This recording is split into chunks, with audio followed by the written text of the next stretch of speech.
And we are back, and we just finished watching 2022's devastating Aftersun, rated R with a runtime of 1 hour and 42 minutes. This comes to us from writer-director Charlotte Wells. This is her directorial debut. Wow, is this like her screenplay debut too? Because didn't she write this too? Yeah. She'd done shorts prior to this, I believe, from her filmography, but this is her directorial debut. And she got Paul Mescal his Oscar nomination. It was for this? Yeah, he was nominated for Best Actor. He didn't win, but he got nominated. And this is the guy that was in All of Us Strangers.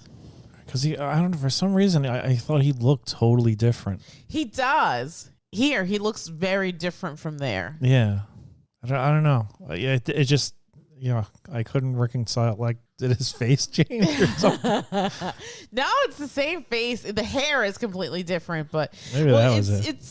There's something else of his on my queue that I want to watch with you. It's this TV show that I think it's called Normal People, that he did with Daisy Edgar Jones, who we love from Fresh. Oh, yeah. So I think it's playing on Hulu.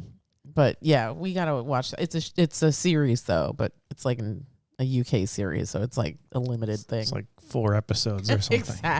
Exactly. We caught this on the Hoopla app, but this is to stream on Paramount Plus, and you can also buy rent on Prime Video. This is the story of Sophie.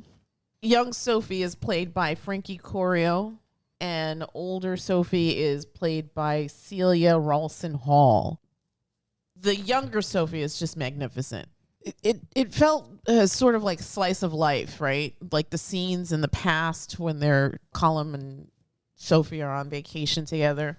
I mean, the whole film is like a slice of life. It's not as though something major happens in these scenes of them on their vacation. Like, you're always thinking, because we're just programmed to, I guess, seek drama. And there really isn't anything there there's like subtle things, but there's nothing overt. Like, there's no kidnapping. There's no sudden romance. There's no assault of any kind. It's just, like you said, a slice of life. If there wasn't anything behind any of this stuff, you would just be like, why am I watching this? This is almost like watching somebody's home movie, which it sort of is. Sort of is, yeah. Yeah. And the little girl, Sophie, she's really good in it. She's really great. It almost felt like it felt very voyeuristic. It felt like these were non-actors just living this period in time. And then you get interspersed with adult Sophie, but the main focus is on this vacation that took place years ago between Sophie and her dad. Yeah. And as you go through the story, I feel like I've read coming of age, but I wouldn't consider this a coming of age story. This is a very finite portion of Sophie's life that I get the impression, because in the current space in time, she is now an adult, and you see pieces of her life as an adult. Yeah, they're very few and far between. Yes, although the majority of the story is the vacation. You're only getting very minor glimpses of her adult life. Yes. And it's mainly, a lot of it is almost, I guess, would you say that's a dream sequence?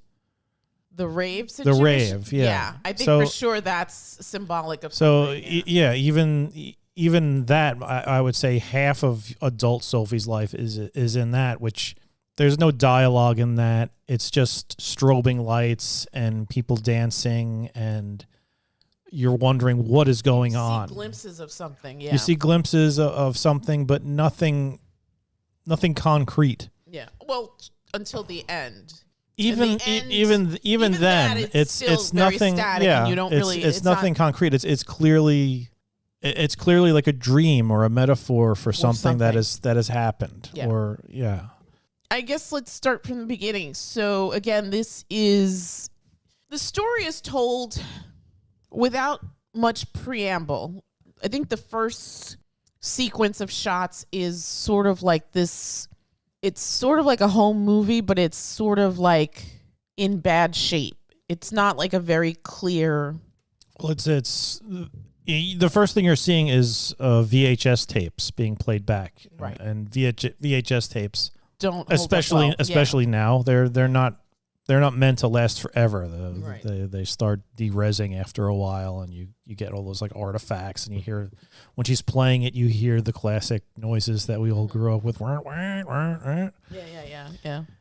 But then at a certain point, it switches to no longer watching just old VHS tapes, but actually a flashback, being in that moment of this vacation that took place in Turkey. Right. So it's not explained, but we can infer that Sophie's parents are separated or divorced. She is taking this vacation with her father. Her father is young. She is young. And it seemed, if we look at the overall story, that Calum is doing everything in his power to make sure that Sophie has a great vacation. Yeah, definitely. I guess he's like booked this whole thing and wants to make sure that she has like an excellent time. Yes. So from here, we're privy to this moment in Sophie's young childhood. And like you mentioned before, it's interspersed with present day, but even part of that present day is a dream, or it's a metaphor, it's something, it's symbolism. And as we progress through the story, there's little subtleties, little things that are said, little just asides, right? So that when we get to the end is a gut punch. The end is a gut punch. I don't think I will ever hear that song the same way again. Yeah. And the thing about it is they never say anything. They never say anything about what has happened. You are inferring it from the body language, from the emotion that you're feeling, from the metaphor of the rave. And that's really incredible. That she is able to do, the writer, the director, that they're able to do that without saying that, you know, anything. Hey, and this is what happened, and this is why this is basically so sad. This is, or like you said, this is like a slice of life. You're just seeing stuff as it happened. And nobody is explaining anything to you. No. There's no big speech. There's no heart-to-heart talk where feelings are exposed. It's just you're observing this, and you're seeing the subtleties there that are showing you that this does not have a happy ending. This is not... She's looking back on this, and I guess she's trying to understand why. Right. She's trying to find maybe that key that'll unlock the answers, because she has had to live after this vacation. Something awful happens, and Sophie's never going to be the same again. Right. And it's unfortunate because this huge traumatic episode that happens will forever paint her life. Yeah. It changes absolutely everything.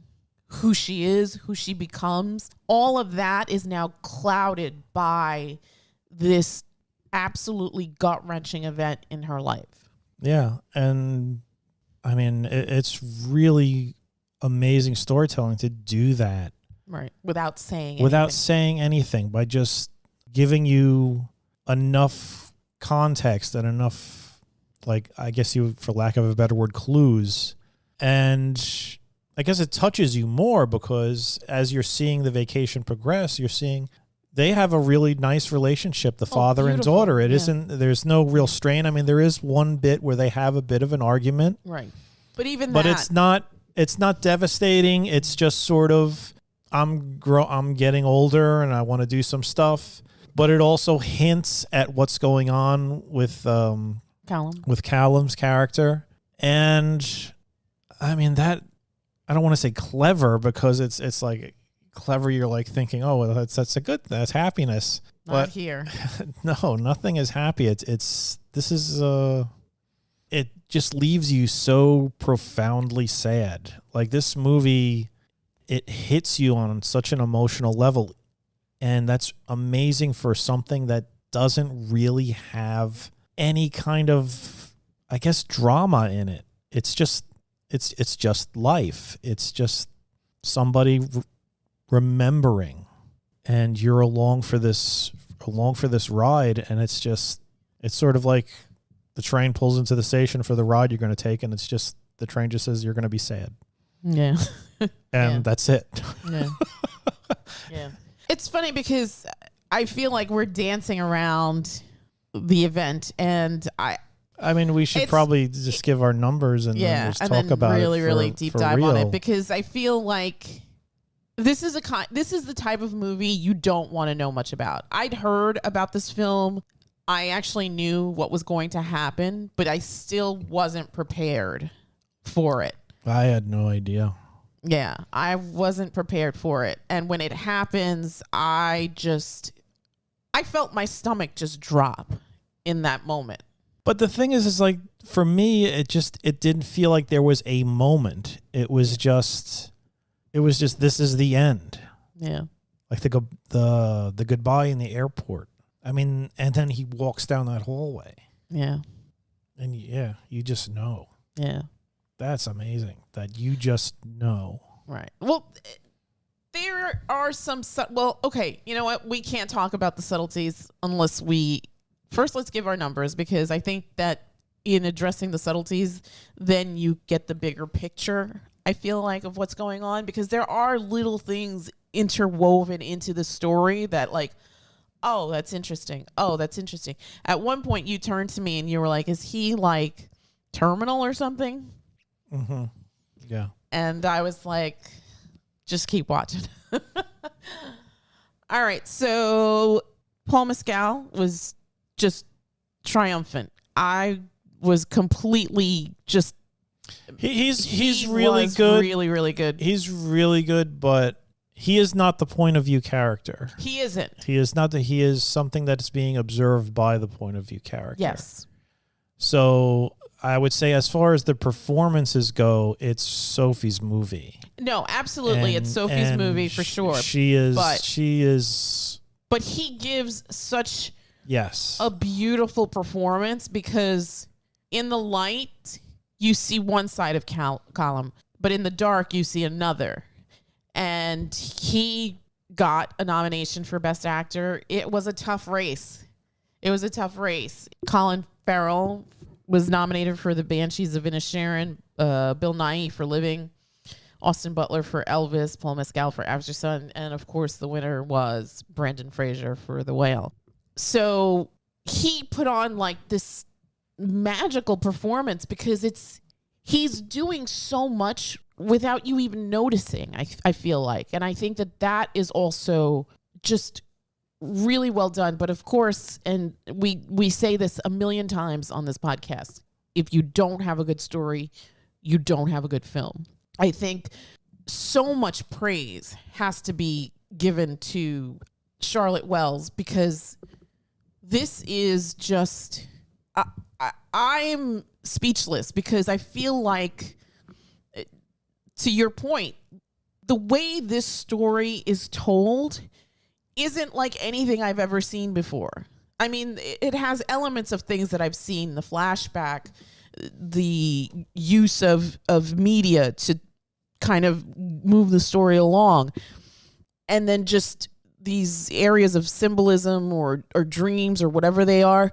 Like, these have all been done before, but the way that this writer-director melds these elements all together to tell this particular story, it was just sublime to me. I mean, I'm horribly impressed that this is her first film. Yeah, I mean that's extremely impressive, how to tell a story in this way. Right, and it's just it's so, there's so many elements, and it's just, there's so many nuances, and and it's layered, and it's just, there's so much here, right? And it's And it's just so masterfully done. It's weird. There's so much underneath. Because on the surface, like, there really isn't that much. It's just a vacation. And I think that's another thing that's like amazing about Paul Mescal's performance is that it sort of mirrors what you're. I mean, it is what you're seeing because the performance is impressive because he's portraying something, but there's something else underneath it, right? That still needs to be shown, right? And he does that. He shows you both those sides without preamble exactly. Yeah. It's exposition. Yeah. There's none of that. There's none of that. It's just all in the performance. Yeah. Yeah. And it's really well, I mean, extremely realistic. Yeah. Cuz people like that, they want to keep things under wraps. And Jesus, nailed it. Yeah, yeah. It's devastating to watch. And again, the ending is just so like, because it just ends, right? And then you're just left like, oh my God, what? I mean, that was my thing at the end. And then I almost felt like my stomach drop. And I was just like, and it's funny because, like I said, I'd read about the film. I knew what was going to happen, but it still doesn't prepare you for it because you go on this journey with these characters and they're endearing. You love Sophie, you love Calum, and yet not everything is puppies and rainbows. So from that perspective, like my heart bleeds for Sophie so much. All right, so let's give our number so I feel like we danced around I'm going to give this film a 9. I'm glad I watched it. I agree with so many people. This is super sad. And it's interesting. When we were watching this, I sort of thought of Past Lives because that too is also, it's a story that you've seen before, but the way that story is told is also very impressive and it's very interesting. And here too, again, these are all elements that you've seen before. The outcome and the things that are discussed in this film, or the things that are shown to you in this film, are things that you've seen before. But the way that this filmmaker puts them together is just transcendent. I absolutely would give this a 9. I would give this an 8. I did really like it. I would say while I was watching it, I don't know, maybe for the first part of it, I was like kind of wondering, what am I watching?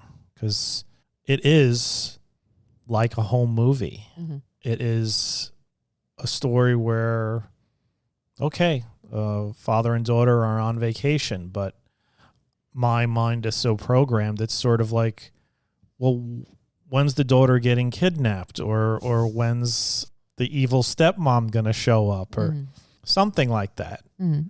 But nothing even remotely close to that happens. I mean, probably the closest thing you get to some sort of like, oh, this is where this film is going is Sophie has like that first little kiss with the chubby kid. Mm-hmm.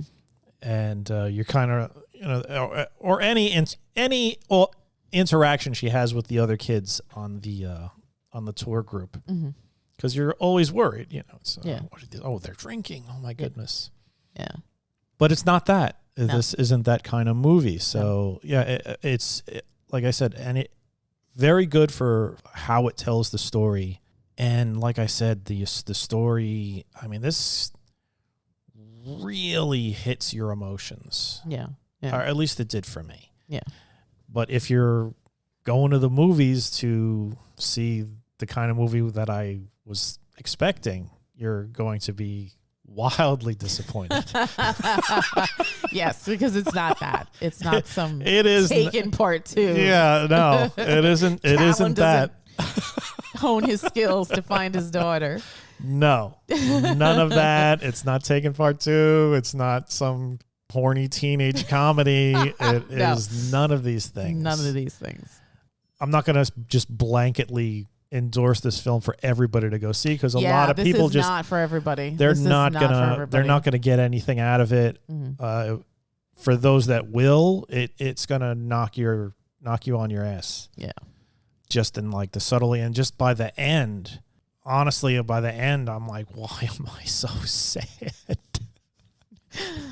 this like it really just sort of came on me. It was just it's like, God damn. Yeah, it is a gut punch. It is a gut punch at the end. It's like, no. Yeah. Yeah. And like you just get little, and you understand because of the little clues you see. That carpet, when she gets out of bed, she puts her feet down. There's the carpet under her feet. Yeah. All right, so we're going to take a pause, and if you don't want to deep dive with us, absolutely feel free to turn this off. But I highly, highly, highly recommend Charlotte Wells's. Charlotte. What did I just say? Take two.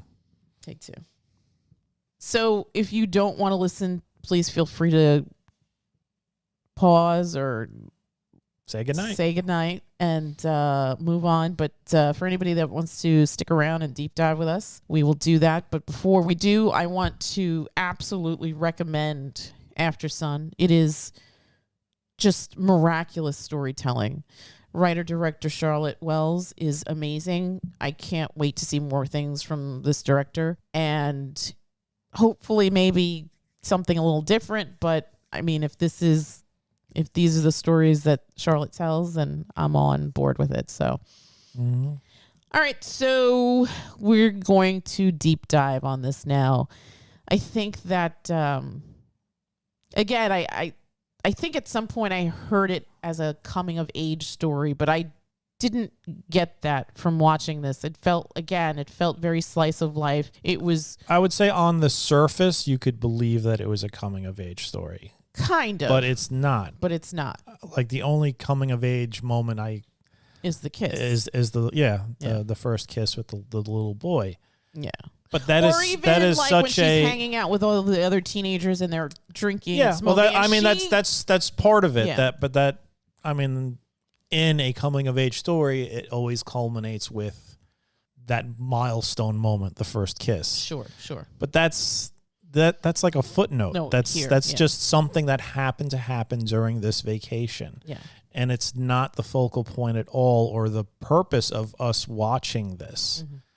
The purpose of us watching this is the purpose of adult Sophie watching this, which is wanting to understand her father and wanting to understand why he eventually killed himself and why, like, I was talking about the subtle signs that you see in Paul Mescal's performance, because on the surface, he clearly wants this to be just the best vacation for his little girl. Right. And he's dancing, they're playing water polo, they're going on hikes, they're doing all this stuff. But you could see, even though he's trying to put this he's pretty much successful, because she doesn't, as an 11-year-old little girl, she never picks up on it. No. But Nor should she. I mean, no, yeah, she's, she doesn't have that adult perspective. He is just horribly depressed. There is a chronic darkness that's just haunting this guy, and you never really find out what it is. There's no, I was molested or I'm secretly a heroin addict.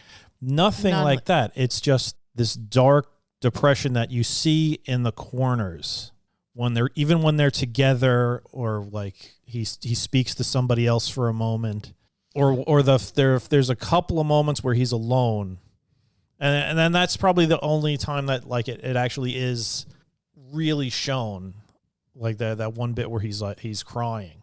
Yeah. But for the most part, 90% of the time, he's putting up this front. But like I said, his performance is so good that even with this front of happiness, you could still see in his threads. eyes. It's sort of like when I tell my kids, it's when you take a picture, you got to smile, but it's not your mouth, it's your eyes. You got to smile with your eyes. And he is smiling, but he is not smiling with his eyes. You see that sort of void, that emptiness, that sadness, that depression. Yeah. And depression's just the worst. I mean, and it's evil.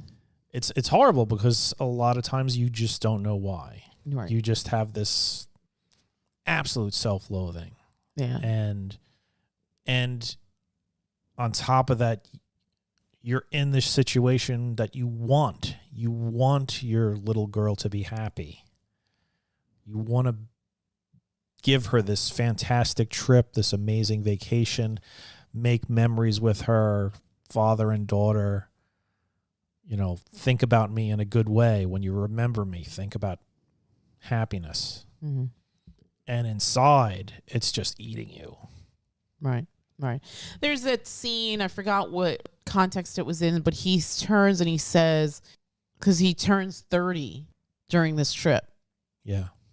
And he said, I didn't think I would live to see this age. And I think that was like the first time where it really came through. Although in the beginning, when they're doing the whole movies, she asks him a question about where did you think you'd be when you were my age, when you were 11, where did you think you'd be as a grown-up? And he doesn't want to answer that.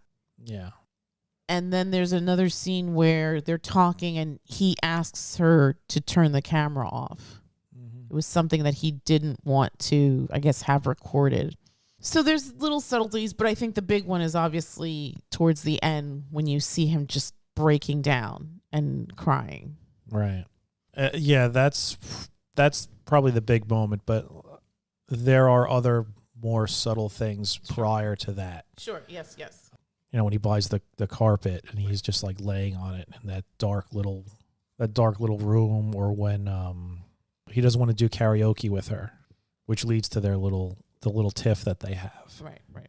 Yeah. So there's little things all along, and even before, like when like that scene we were talking about when he's sort of dancing on the balcony, because it's sort of he feels, or this is the sense that I got, that he felt, I guess, that darkness creeping in. So he's just like, I got to rev it up, I got to turn it up, I got to be on right now for my girl, and start dancing. Right. So, and then at the end with Under Pressure. Yeah. And there's things in that song too, right? Like, this is our last dance. Mm-hmm. Like that more than anything, right? I mean, I feel like it's such a great song. Like, I've always loved that song. It's got Queen, it's got David Bowie. Yeah.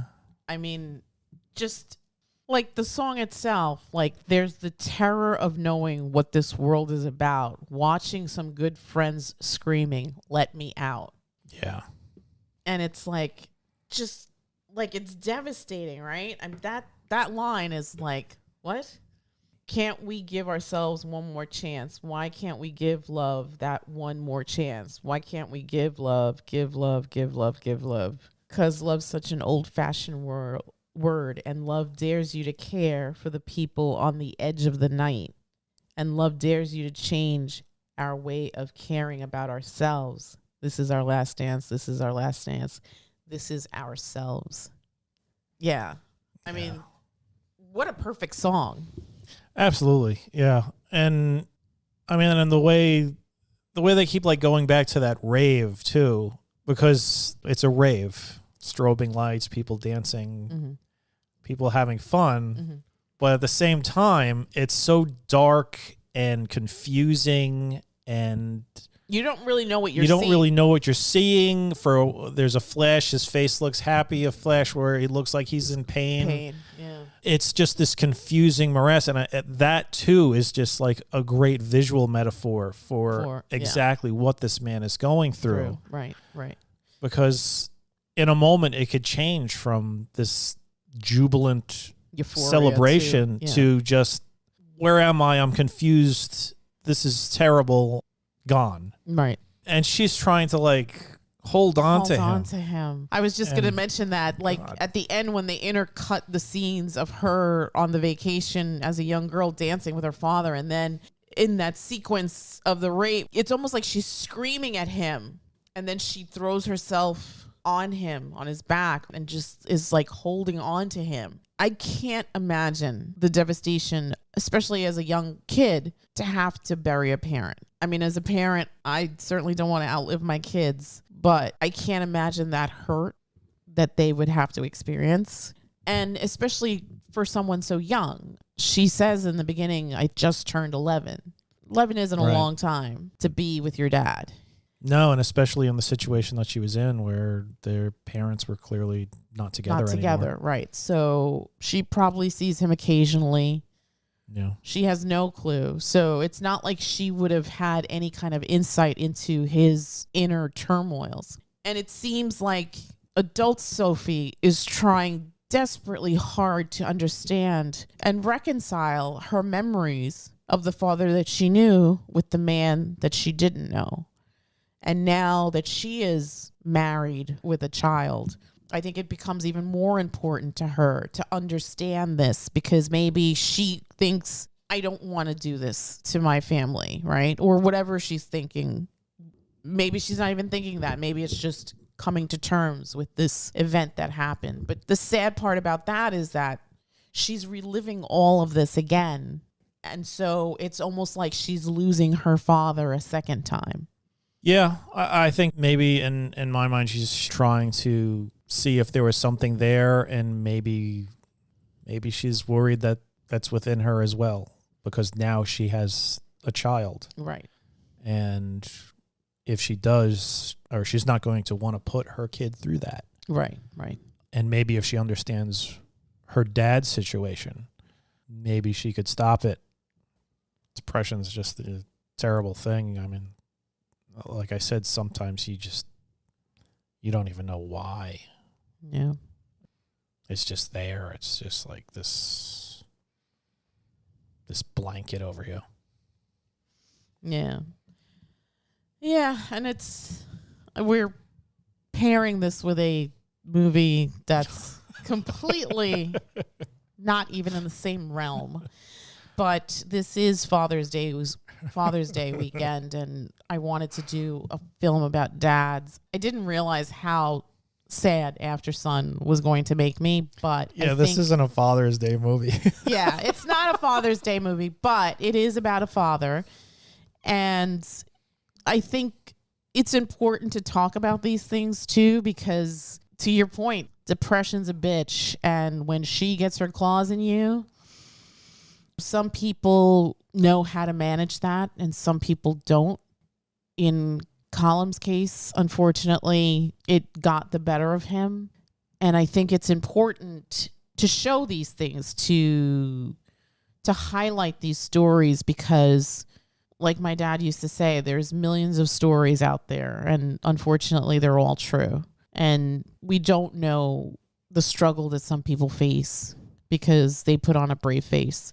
And I think it's very, very important to talk about this. And I highly, highly, highly encourage anyone that feels that darkness to reach out to somebody. The number for the National Suicide Prevention is 1-800-273-8255. And if you find that life is overwhelming, that your emotions are out of control, please stop and talk to somebody.